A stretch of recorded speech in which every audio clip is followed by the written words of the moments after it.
Selamat siang, nama saya Mikael Vinicius, kelas 10C dengan nomor absen 20. Saya akan mencoba menjelaskan tentang materi bab 1, yaitu konsep dasar ekonomi. Adapun materi yang akan dibahas terdiri dari 1. Sejarah ilmu ekonomi, 2. Definisi ilmu ekonomi, 3. Penggolongan ilmu ekonomi, 4. Masalah pokok ilmu ekonomi, 5. Sistem ekonomi. Selain materi tersebut, saya juga akan menguraikan sedikit tentang sistem ekonomi Indonesia, masalah pokok dalam perekonomian, barang menurut kegunaannya, serta biaya-biaya. Yang pertama, sejarah ilmu ekonomi. Ilmu ekonomi adalah suatu bidang ilmu pengetahuan yang sudah berkembang sejak beberapa abad yang lalu.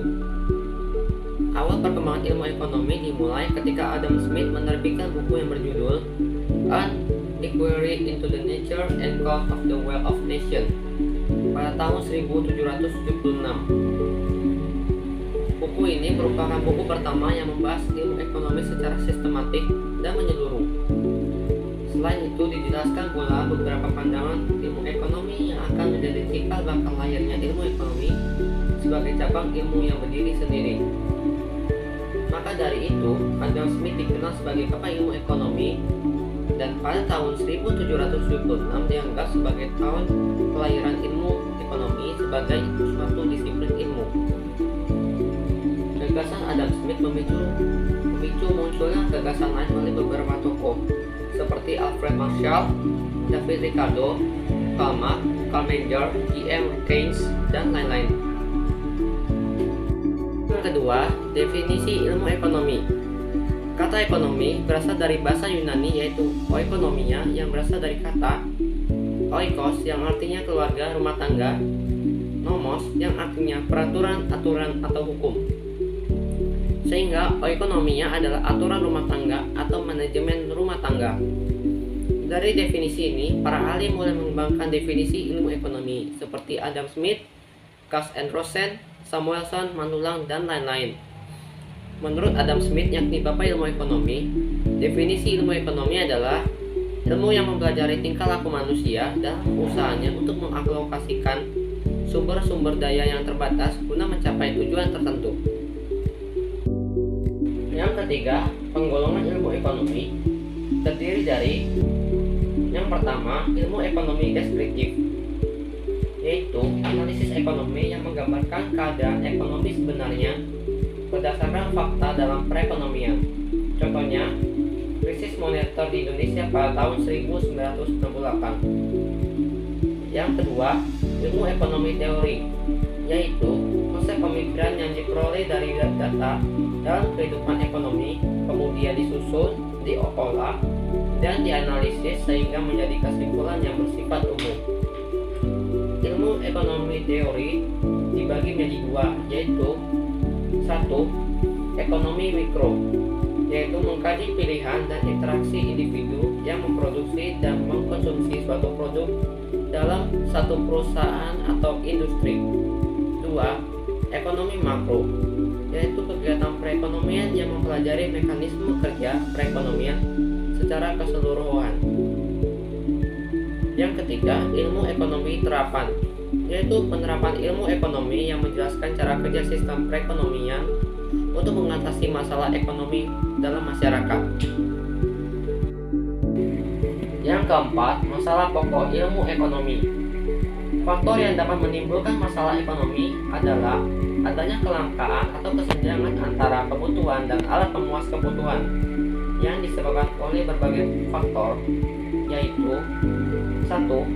Keterbatasan jumlah benda pemuas kebutuhan. 2. Kerusakan sumber daya alam yang diakibatkan manusia. 3. Keterbatasan kemampuan manusia untuk mengolah sumber daya. 4. Pertumbuhan manusia lebih cepat dibandingkan kemampuan penyediaan sarana kebutuhan. 5. Bencana alam. 6. Perbedaan letak geografis. 7. Pertumbuhan penduduk tidak seimbang.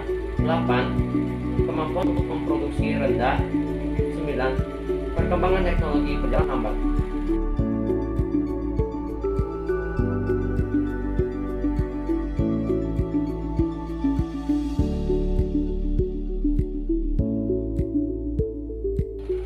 Ada dua teori yang menjelaskan masalah pokok ekonomi, yaitu teori ekonomi klasik dan teori ekonomi modern.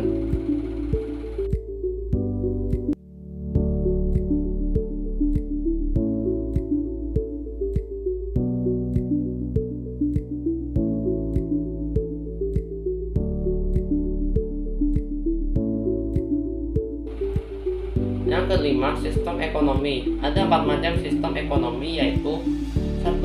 Sistem ekonomi tradisional. 2. Sistem ekonomi komando atau terpusat. 3. Sistem ekonomi pasar bebas atau liberal. 4. Sistem ekonomi campuran.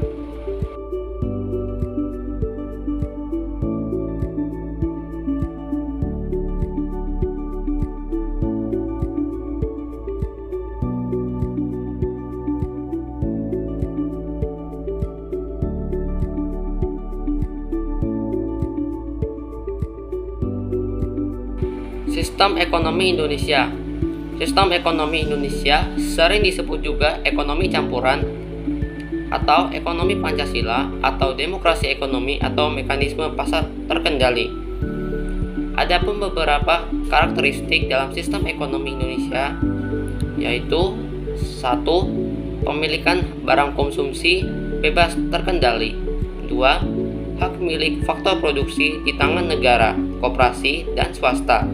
3. Adanya intervensi pemerintah dalam mempengaruhi mekanisme pasar. Sedangkan ciri-ciri dari sistem ekonomi Indonesia adalah 1. Produksi diusahakan sebagai usaha bersama untuk mewujudkan keadilan dan kemakmuran. 2. Setiap masyarakat bebas berusaha tetapi dalam batas dan memenuhi syarat yang berlaku di Indonesia. 3.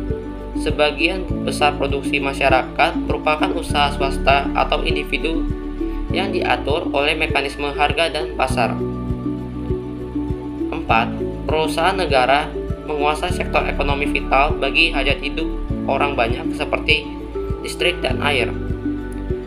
Perekonomian Indonesia memiliki nilai-nilai dasar, yaitu yang pertama kekeluargaan, yang kedua kerjasama, yang ketiga gotong royong, yang keempat keadilan, dan yang kelima kemandirian. Berdasarkan karakter dan ciri-ciri sistem ekonomi Indonesia tersebut, kita dapat melihat adanya dampak positif dan dampak negatif dari sistem demokrasi ekonomi.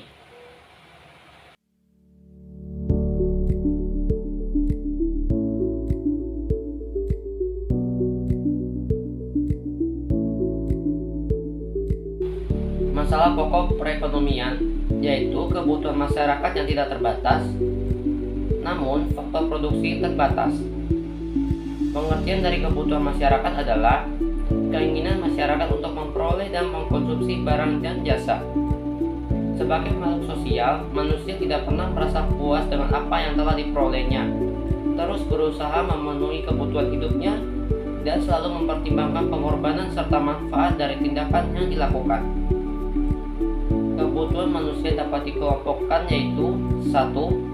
Menurut intensitas kegunaannya seperti kebutuhan primer, kebutuhan sekunder, dan kebutuhan tersier. 2. Menurut waktu pemenuhannya seperti kebutuhan sekarang, kebutuhan yang akan datang, dan kebutuhan yang tidak terduga. 3. Menurut sifatnya yaitu kebutuhan jasmani dan kebutuhan rohani.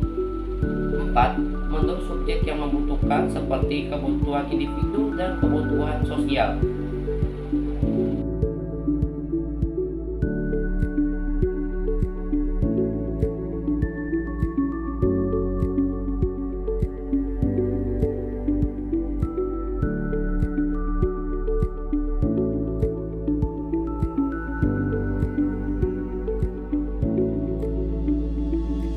Alat pemuas kebutuhan manusia sering disebut juga barang. Barang dapat berupa benda atau goods dan jasa atau servis. Jenis-jenis kebutuhan dapat dikelompokkan menjadi 1. Menurut cara memperolehnya seperti barang ekonomi, barang bebas, dan barang elit. 2. Menurut kegunaannya seperti barang konsumsi dan barang produksi. 3. Menurut proses produksinya seperti barang mentah, barang setengah jadi, dan barang jadi. 4. menurut bentuknya seperti barang konkret dan barang abstrak. 5. Menurut hubungan dengan barang lain seperti barang substitusi dan barang komplementer.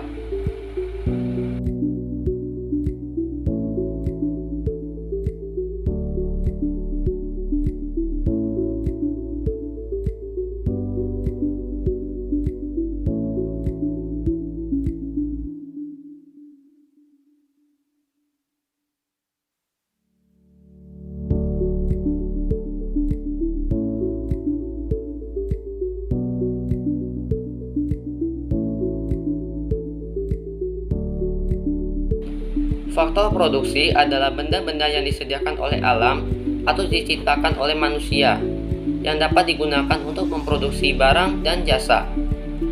Faktor produksi terdiri atas 1. Sumber daya alam, 2. Tenaga kerja, 3. Modal, 4. Keahlian keusahawan. Jenis-jenis barang berdasarkan kegunaannya yaitu 1. Kegunaan bahan dasar atau elementary utility, 2. Kegunaan bentuk atau form utility, 3. Kegunaan waktu atau time utility, 4. Kegunaan tempat atau place utility, 5. Kegunaan kepemilikan atau ownership utility.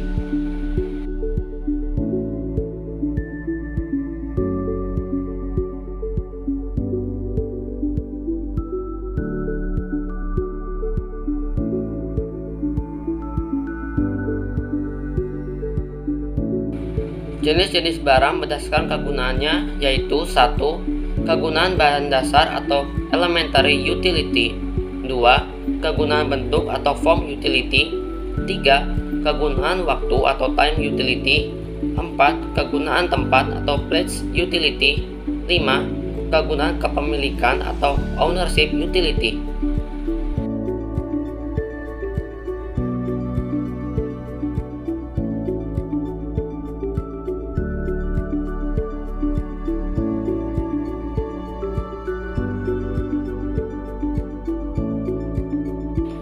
Faktor produksi adalah benda-benda yang disediakan oleh alam atau diciptakan oleh manusia yang dapat digunakan untuk memproduksi barang dan jasa. Faktor produksi terdiri atas 1. Sumber daya alam, 2. Tenaga kerja, 3. Modal, 4. Keahlian keusahawan.